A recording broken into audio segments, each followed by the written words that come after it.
ya kendo hiu tang ya pinga ken mau kwan jong atang sha piki pai wat langi ya don ngai ger teng bat jaga sa jong pi dalai lai ban klen ngam la wat langi ya sa ngai tang da ipun ya kendu wat langi ya sa ngai tang da ipun ya kendu ngan yai ang ya pi wa i wat nom khus lai ngan yai ang ya pi hadu wa pin wan pai gai tang happy Kisha kamon jong agano Gendri jingin late ai unyai serdo Gendri jingin late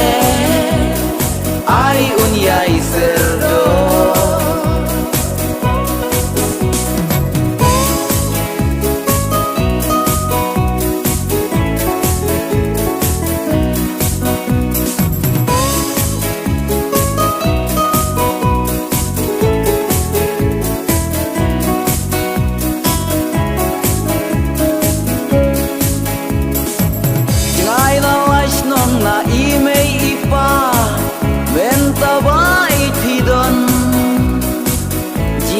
mang baro kija leng ba shanga ipi pun damen sim jing shan ya ngapen pau tang happy marwei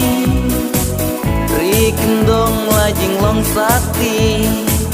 ngala de brekut happy